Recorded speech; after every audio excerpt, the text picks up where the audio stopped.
E agora, vamos para o nosso bate-papo sobre saúde da mulher com a doutora Patrícia Gonçalves. Tudo bom, doutora? Tudo Seja bom, bem-vinda.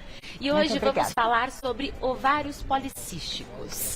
Explica pra gente o que é isso, que síndrome é essa? A síndrome do ovário policístico, ela consiste, como o próprio nome diz, em síndrome, porque é um conjunto de sinais e sintomas que a mulher pode apresentar. Então, quando a mulher chega a procurar o profissional de saúde, o especialista, o ginecologista, normalmente ela se queixa de uma irregularidade hormonal, uma irregularidade da menstruação. Então, ela diz que o ciclo dela são longos entre uma menstruação e outra. Então, é importante a gente saber o que é um ciclo normal. Um ciclo normal, ele varia não de 30 em 30 dias. Algumas mulheres acham que elas têm que menstruar no mesmo dia do calendário do mês, em todos os meses. Mas tem uma variação entre os meses, entre 31 e 30 dias. Tem mês que tem 31, tem mês que tem 30. Alguns anos 29, né, no ano bissexto, em fevereiro. Enfim, e nós, então, preconizamos que seja um ciclo normal entre 25 e 35 dias. Pode ser um ciclo mais curto, entre 25 e 26 dias, e pode ser um ciclo mais longo, 33, 35 dias. O que não pode é passar dos 35 ou ser menos do que 25 dias. E essa síndrome é bem comum entre as mulheres? Cerca de 15 mulheres em 100 pode apresentar essa síndrome, que é a síndrome do ovário policístico. E como que ocorre o diagnóstico? Não é só pelo atraso da menstruação, há outros fatores também? Existem outros fatores muito importantes que nós precisamos abordar. Não só os fatores clínicos que a mulher se queixa de oleosidade na pele, aumento de pelos. E aonde é o aumento de pelos? Porque às vezes a predisposição genética familiar faz com que a mulher tenha alguns pelos a mais. Mas na síndrome de ovário policístico, os pelos eles ficam mais concentrados na região da costeleta e na região do queixo e do tórax.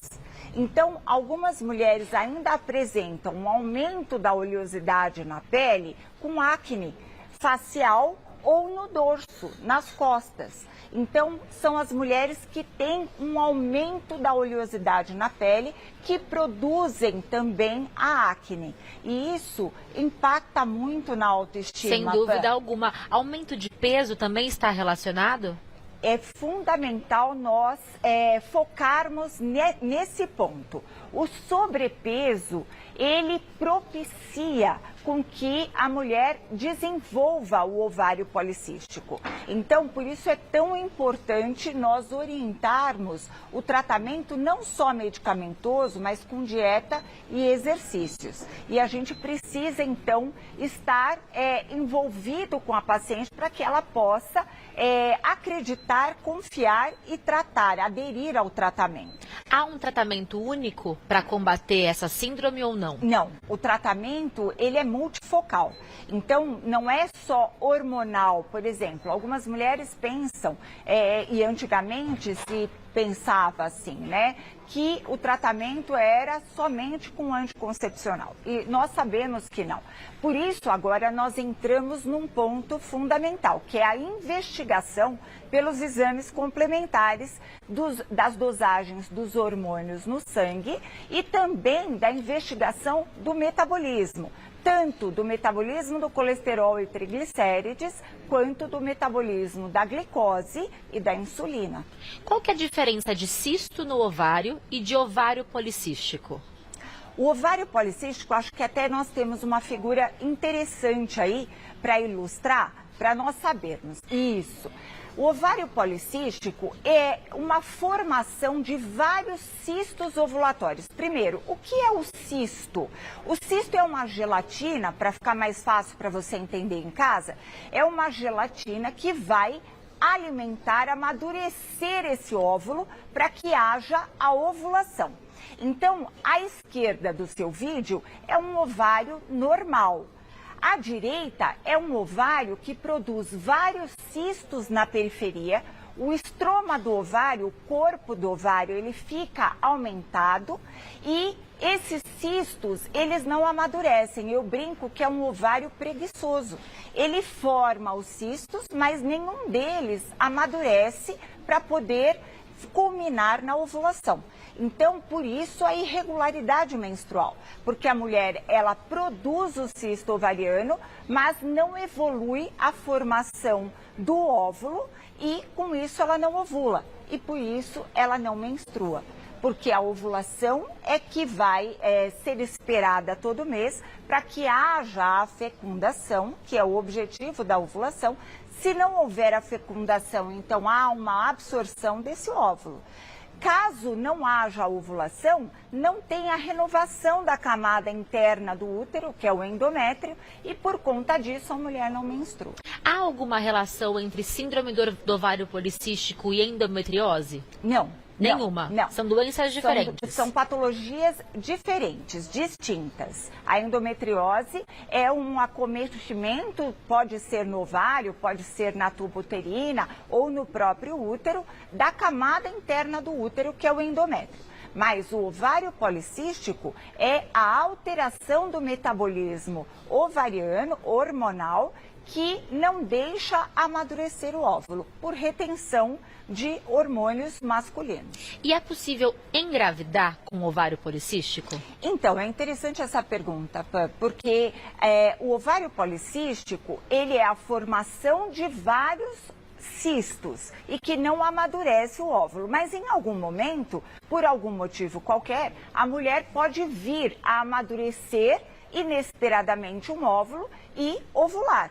Então, ela não acredita que possa engravidar e naquele momento ela engravida, porque ela amadureceu e liberou um óvulo. E algumas pessoas acreditam que a gravidez acaba eliminando a síndrome. Isso é verdade ou é mito? Não, é mito, mas pode acontecer de haver um equilíbrio hormonal pós-gestação que faça com que essa mulher, devido a esse equilíbrio, passe a ovular todo mês e passe a menstruar com regularidade. E os sintomas regridem. Como que é feito o tratamento da síndrome do ovário policístico? Eu sei que é multidisciplinar, mas quais são as medidas tomadas?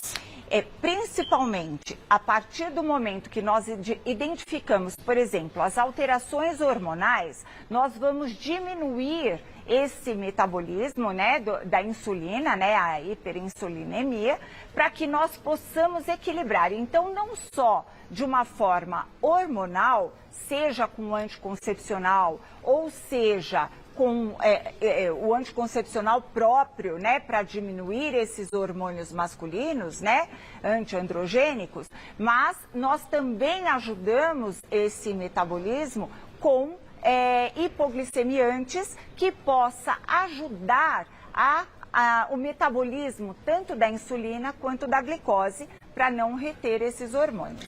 E a conduta é a mesma entre adolescentes e mulheres mais maduras ou muda? Então, depende de cada caso. Cada caso deve ser individualizado para que nós possamos identificar qual que é o problema, qual que é o foco. Porque às vezes a mulher não tem acne, às vezes ela não tem aumento de pelos, mas ela tem uma obesidade, ela tem um sobrepeso que pode estar levando às alterações dos hormônios, principalmente masculinos. Então, nós vamos focar direcionado a esses hormônios. Ou, não, ela tem aumento de pelos, mas ela não tem sobrepeso e ela tem acne. Então, nós vamos focar no tratamento para que haja sucesso na diminuição da oleosidade na pele, mas é fundamental a dieta e exercício. Mulheres com síndrome do ovário policístico têm mais tendência a adquirir outras doenças se não tratado? Então, algumas mulheres com ovário policístico pode ser só a ponta do iceberg para que haja uma visão para o sobrepeso, para a obesidade, para a dieta irregular, o sedentarismo, né? Que pode causar toda essa síndrome metabólica que nós dizemos, pode causar algumas outras alterações, como cardiopatia, como diabetes, mesmo diabetes gestacional, né, o diabetes durante a gravidez. Então, nós temos que observar o risco para essa alteração metabólica. Temos que investigar também a tireoide, que faz o equilíbrio do corpo, o equilíbrio metabólico do corpo. Se tem alguma alteração, é fundamental. Mas, com relação à parte da genitália, o útero também pode ser um foco se nós não tratarmos, e devido à obesidade também, pode ser um risco futuro para câncer de endométrio, para câncer da camada interna do útero. E isso inclui também câncer de ovário, colo do útero, mama ou não? Não, é muito raro. Caso a mulher venha desenvolver esse tipo de neoplasia, esse tipo de câncer, seja mama, seja ovário ou colo do útero, é por outro motivo que é próprio, comum, ou por hereditariedade ou por conta de acometimento, por exemplo, no colo do útero pelo próprio HPV. Vamos falar de prevenção, porque eu sei que temos uma mesa aqui ao lado com alimentos que ajudam nessa prevenção. Podemos ir até lá? Sim, vamos. Que é importante a gente falar também, né? Falamos do que é a doença, qual é a causa, o tratamento, mas prevenção é o melhor caminho, né? É o melhor remédio. Sempre. Aqui você trouxe alimentos que nos ajudam nessa prevenção? Sim. São alimentos, nós dividimos aqui os alimentos antioxidantes, os alimentos que são ricos em cromo, né? Como as carnes são ricas em cromo, o brócolis, a cenoura, né? Os peixes, e isso faz com que tenha uma ação também anti-inflamatória. E é importante também as gorduras que são boas, né? As gorduras trans. Então, o coco nós temos bastante gordura, que é uma gordura positiva, tá? O abacate é muito importante, então nós podemos fazer algumas receitinhas que são gostosas, como fazer um creminho de abacate, usando pouco açúcar, porque nós também não podemos eliminar os refinados. Nós temos que diminuir, nós temos que dar condições adequadas para o equilíbrio do nosso corpo, que também precisa dos carboidratos. É uma alimentação saudável. É uma alimentação o que nós estamos saudável. vendo aqui. O iogurte também, os probióticos, o queijo, ele também vai ajudar de acordo com a necessidade de proteínas, carboidratos, sendo que o iogurte também tem os probióticos, que vão facilitar o trânsito intestinal e, com isso, o equilíbrio do metabolismo. E as castanhas? As castanhas, elas também são ricas em gorduras e são gorduras boas, que saciam e que não deixam fazer com que pese no organismo o equilíbrio do colesterol. Então, nós temos que aumentar o bom colesterol, que é o HDL, e diminuir o colesterol pesado, que é o LDL, para termos um equilíbrio do colesterol total. Então, as castanhas vai enriquecer muito a dieta, vai saciar o apetite ao longo do dia. Por exemplo, ao invés de nós comermos um biscoito recheado... Uma besteirinha, né? Isso, que está à nossa mão, carregar sempre um potinho com castanhas, um potinho pode ser uma lancheirinha com creme de abacate, um iogurte, para nós fazermos um equilíbrio de alimentação nos intervalos das refeições. Isso é muito importante. Aquilo é cúrcuma? Sim, que tem ação anti-inflamatória, junto com o gengibre, a canela. A canela dá até um sabor adocicado, né? Então, isso também substitui o nosso paladar, que é ávido pelo açúcar, que é ávido. Muitas vezes nós adoçamos o café com açúcar. Então, misturar um pouquinho de canela e substituir Se alguém preferir o adoçante, tudo bem, tá válido. Mas se quiser substituir por algo mais natural, a canela também tem uma ação anti-inflamatória e adocica. Nós sabemos o que causa a síndrome dos ovários policísticos? Então, Por que ela aparece, ela surge? Há um desequilíbrio metabólico com uma tendência à alteração hormonal, né? Isso devido à insulina, ao desequilíbrio da glicose. Então, a mulher, ela vai passar a ser resistente à insulina e intolerante à glicose. Então, quando nós preconizamos que seja feito exercício físico, é justamente para equilibrar o metabolismo com a diminuição das gorduras. Então, a ingesta também menor de carboidratos, de açúcares, contribui também para diminuir a síndrome. Sim, e com carboidratos de boa qualidade, isso melhora, porque você não pode tirar todo o carboidrato, mas vai ser adequado ao seu equilíbrio metabólico. E tem cura? Eu consigo, assim, me livrar de uma vez por todas da síndrome ou não? Sempre, eu acredito que nós possamos dizer que existe a cura desde que exista a vigilância em cima do metabolismo. Então, uma mulher que emagrece adequadamente com dieta saudável e exercícios físicos, ela vai equilibrar o seu metabolismo e com isso, só com isso, já ajuda no ciclo menstrual, no ciclo hormonal. Agora, se houver necessidade de a terapêutica hormonal, seja com anticoncepcional ou seja com indutor de ovulação, e mais alguma medicação complementar como hipoglicemiante, sim, nós vamos equilibrar.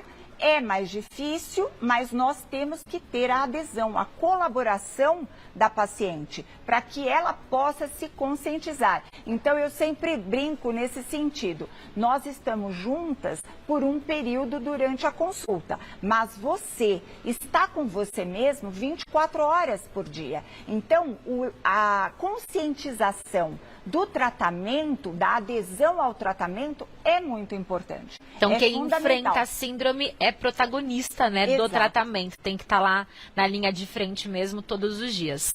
Doutora Patrícia Gonçalves é ginecologista e obstetra. Vou deixar o contato para você de casa. É @dra.patricia_Gonçalves. @dra.patricia_Gonçalves. Sempre um prazer recebê-la. O prazer é meu. Muito bem explicado. Realmente a gente sai daqui com mais conhecimento, que é poder, né? Muito obrigada pela confiança. Obrigada.